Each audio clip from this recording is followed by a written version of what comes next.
500,000 rands in cash to a police general to make problems disappear. And the man who paid it, he swears he's not corrupt. Tonight you're going to watch two members of parliament systematically dismantle a businessman who turned bribery into a business model. You'll hear him admit to the crime while denying he committed it. You'll see recordings of money left in bins, allegations of 40 million rand drug deals, and a missing man whose family thinks this businessman knows exactly what happened. But it starts with one simple question that breaks his entire defense wide open. Trust me, you need to see this. So please, click the like button and subscribe. Now, Dereleen, let's start with the confession. The moment where Cat Matlala explains exactly how he bribed a police official, and then insists it wasn't bribery. Dereleen, roll the video on screen. Is that correct? Did I understand you correctly? I said to you that after he helped me, he said to me, I must give him money because he also helped me. I didn't say I gave him money because of he helped me. He the other way around. No. I accept that's what you say. But you asked him for assistance, he gave it, and then he asked for money. Yes, that's true. In return for that assistance. Yes, that's true. Yes. Stop right there. Did you catch that? He admits it. Crystal clear. No confusion. The police official helped him with his problems, then asked for money. Then he paid 500,000 rands. Yes, that's true. This is bribery, people. A businessman pays a police official to make his legal problems disappear. That's the definition. That's the crime. That's what destroys countries from the inside. But here's where it gets really interesting, because Cat Matlala doesn't think he did anything wrong. Watch what happens when Glynnis Breytenbach asks him the obvious question. Dereleen, show the next part. What do you think that is? Is that a business relationship, or is it just being good friends, or? I will say he's returning a favor. It's returning a favor. Yes, I will say that. So you were returning the favor? Yes, according to him, yes. I see. And you don't think that's corrupt? No. Returning a favor. Can you believe that? 500,000 rands in cash to a senior police official is just returning a favor in his world. Like borrowing sugar from a neighbor. Like helping someone move house. Like giving a friend a lift to the airport. Except in this case, the favor involves interfering with police investigations and making criminal cases disappear. Small difference. But wait, it gets better. Because Breytenbach isn't letting this slide. She pushes him further, and his answer reveals the mental gymnastics that every corrupt businessman in South Africa uses to sleep at night. Dereleen, play the next clip. I see. And you don't think that's corrupt? No. So you don't think that Mr. Cele interfering, using his position in the police, to interfere with police processes, make them go away, and then when he does that, you pay him $500,000. That's not corruption. Yeah, from his side, I will say it's corruption. But not from yours. No. There it is, the businessman's defense in all its twisted glory. Yes, from the police official's side, it's corruption, but not from mine.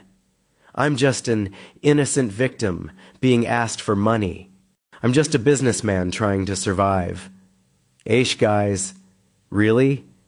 This is like saying the person buying drugs isn't committing a crime, only the dealer is.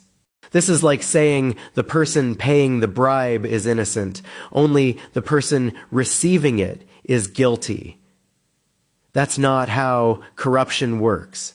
That's not how the law works. And Glynnis Breytenbach, former senior prosecutor at the NPA, is about to educate him on this basic fact. Dlamini, roll her response. You know that there are two parties involved in corruption. There's a corruptor and a corruptee. Yes, I agree. Okay, well, I'm telling you, in my view, in this situation, you're the corruptor. Okay. Boom, clean, direct, devastating.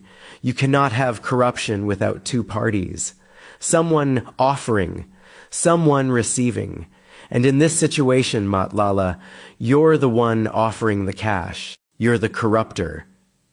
But let's be fair for a moment. Let's play devil's advocate. Maybe Matlala is telling the truth.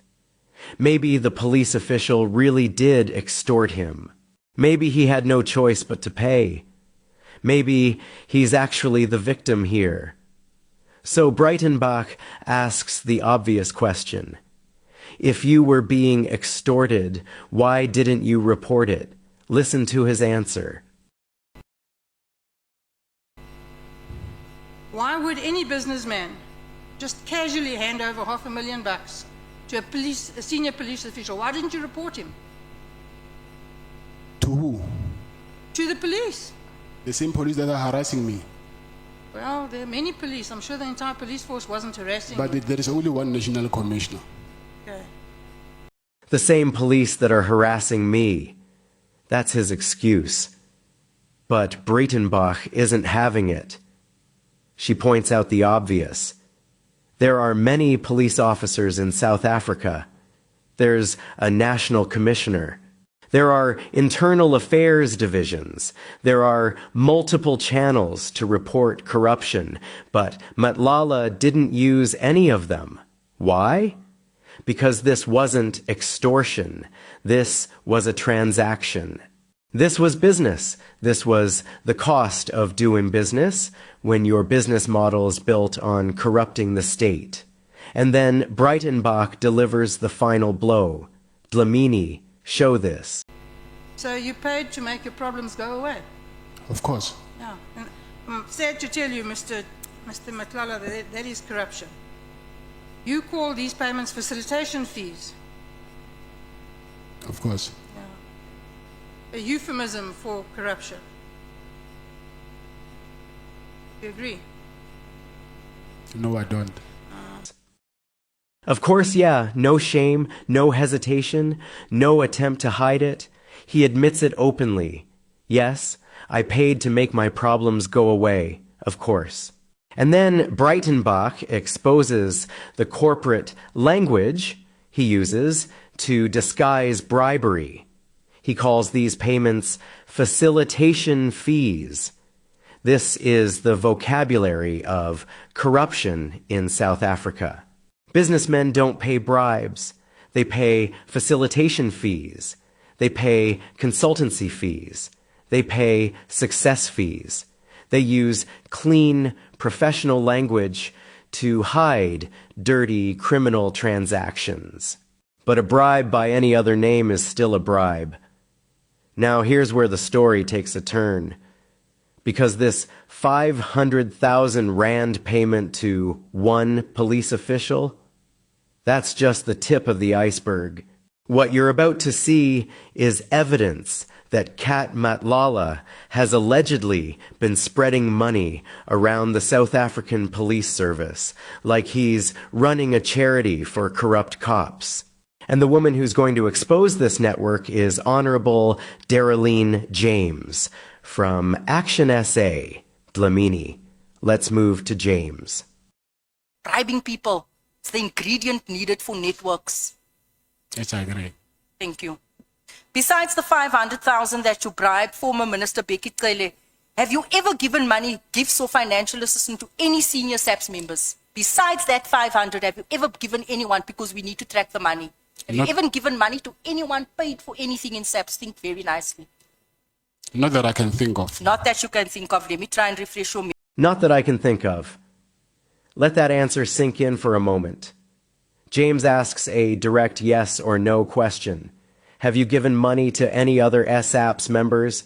And his answer isn't no. His answer is, not that I can think of.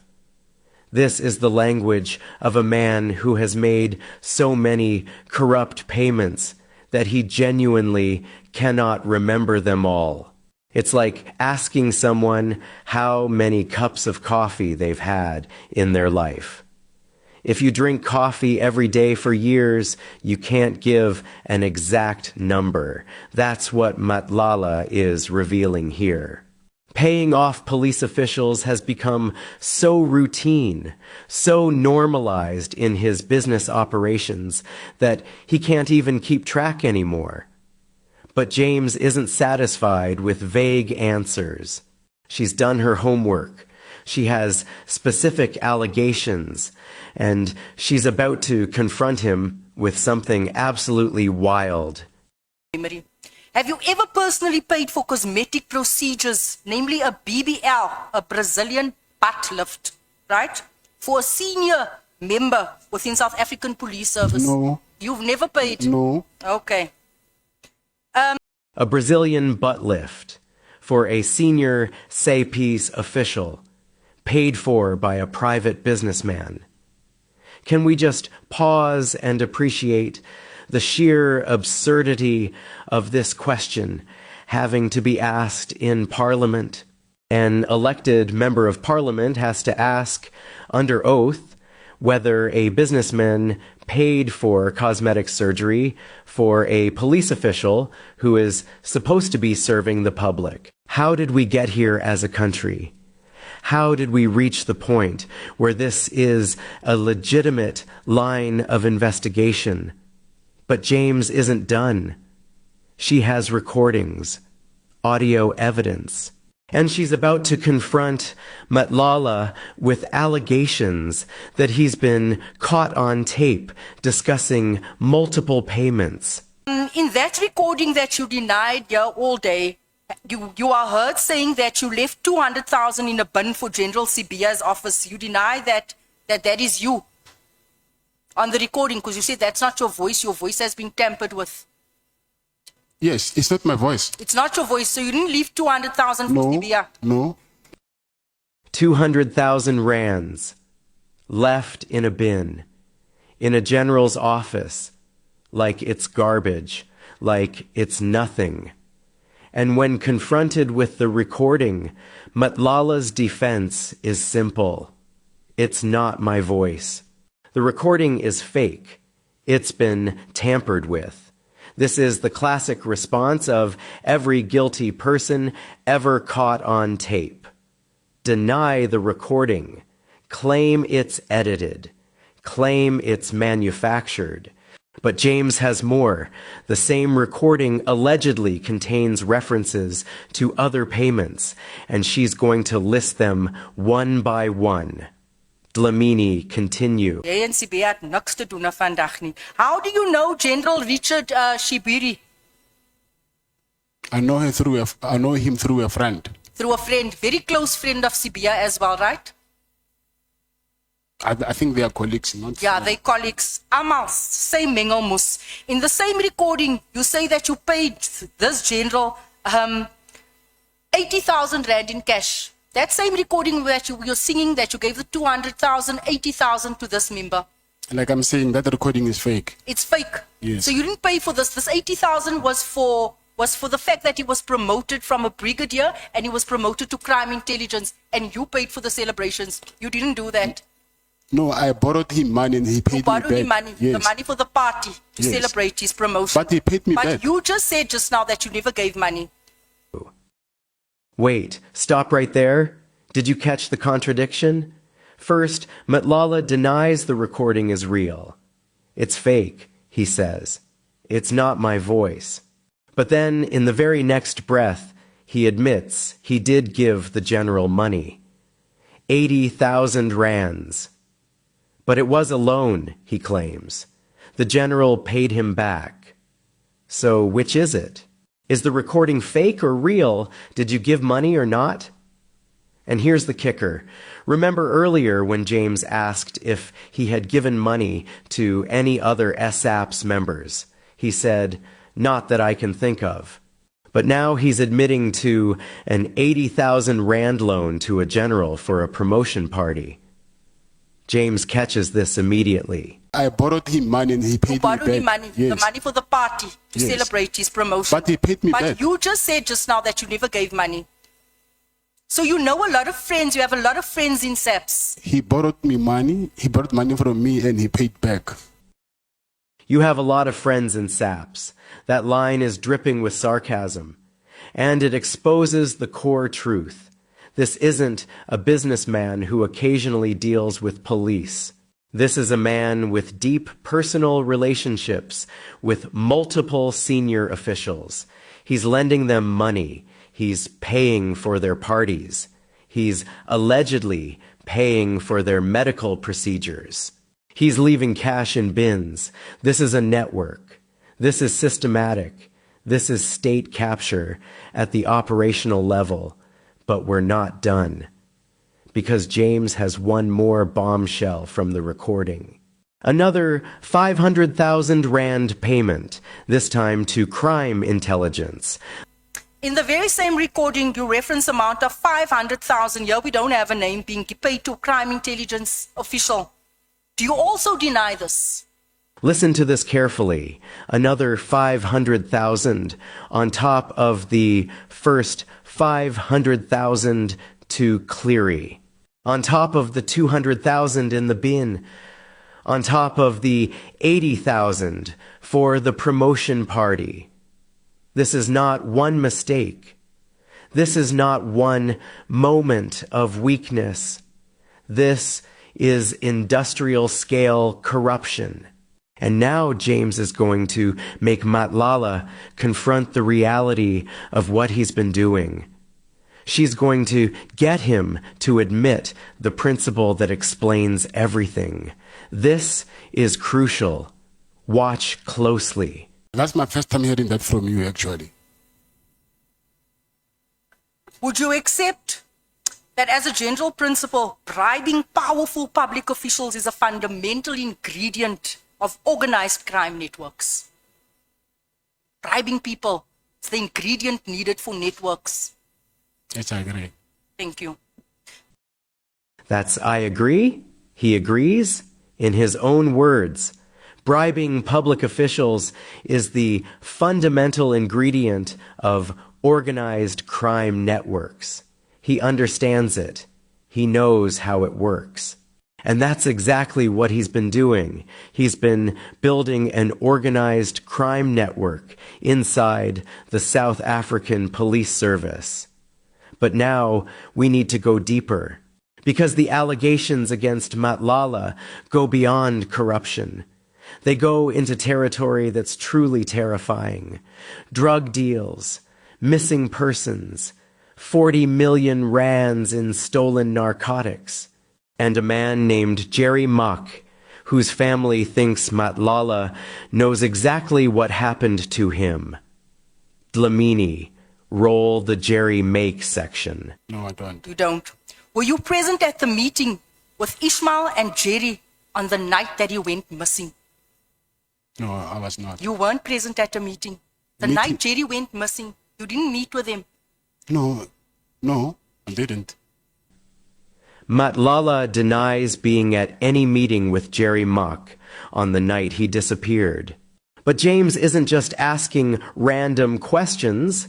She has information, specific allegations, and she's about to put them on the parliamentary record. With Ishmael and Jerry? No, Never. no. What would be your response if I put it to you that the allegation that you and General Sibia were allegedly involved in the sale of illegal drugs from stolen forensic laboratory to the value of 40 million rand, which was given to Jerry to sell, and that Jerry in fact owed money to you and Sibia and Nagy, and that was the reason for meeting him on the night of his disappearance?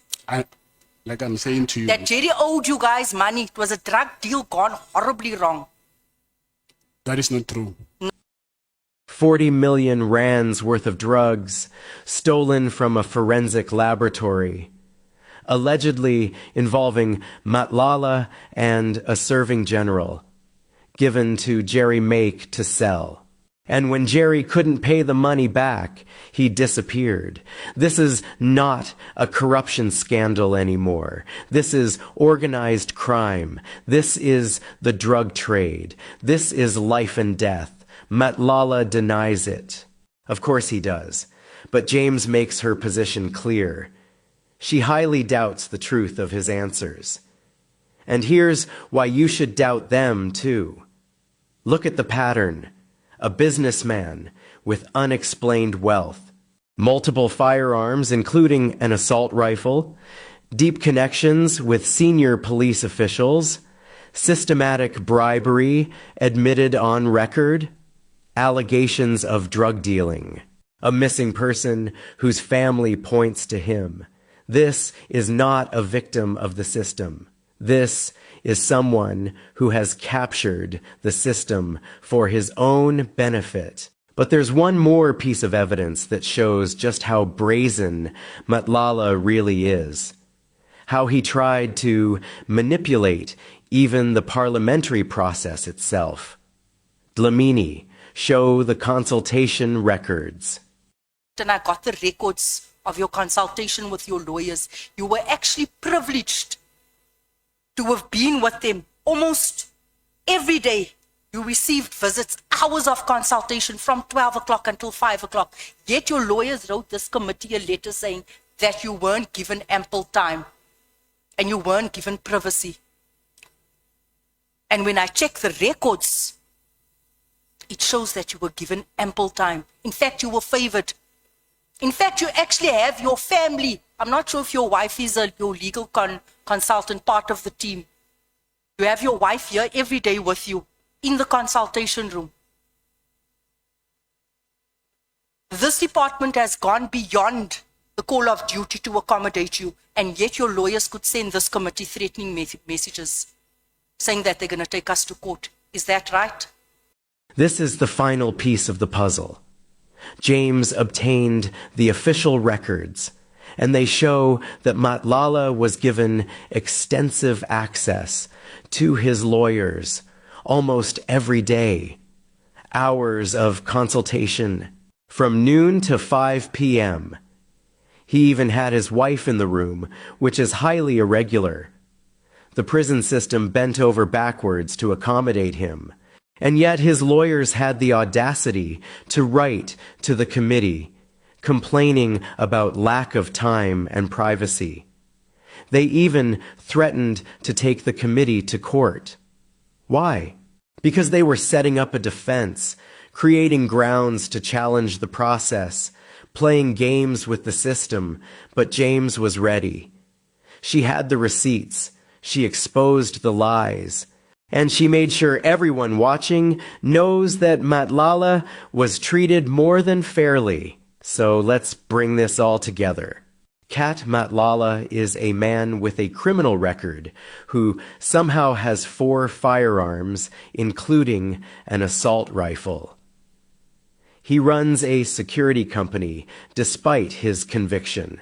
He won a 360 million rand SAPS contract, using what appears to be fronting.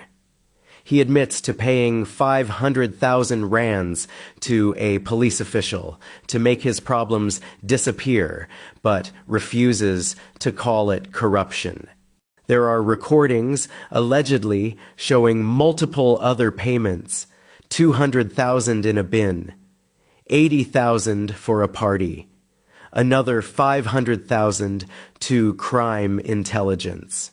Allegations of paying for cosmetic surgery for officials, allegations of a 40 million rand drug deal, allegations linking him to a missing person.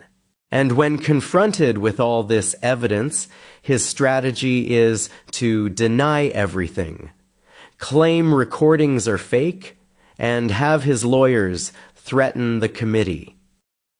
This is how state capture works at ground level, not in big political speeches, not in fancy commission reports, but in the daily corruption of a businessman who figured out that buying police protection is cheaper than competing fairly.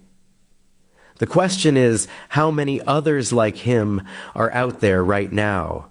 How many businessmen have networks of corrupt officials protecting them? How many tenders are being awarded based on bribes rather than merit? How many investigations are being killed for cash? This hearing gave us one window into the rot, but it's just one case, one businessman, one set of contracts. The real test is what happens next. Will the asset forfeiture unit seize everything Matlala made through corruption? Will the NPA charge every police official who took his money? Will his firearms licenses be revoked?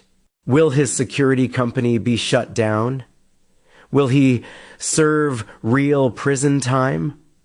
Or will this be another case where the evidence is overwhelming, the testimony is damning, but somehow justice never quite arrives? Because if Kat Matlala walks away from this, if he cuts a deal or buys his way out, we're sending a message to every other corrupt businessman in South Africa. The message is simple: crime pays. Corruption works, and the law is for sale. But if we see real consequences, if we see accountability, if we see the system actually working, then maybe we can start to believe that change is possible. The evidence is on the record. The admissions are clear. The pattern is undeniable. Now it's up to the justice system to do its job, and it's up to us as citizens to make sure they do. Thank you for watching this analysis.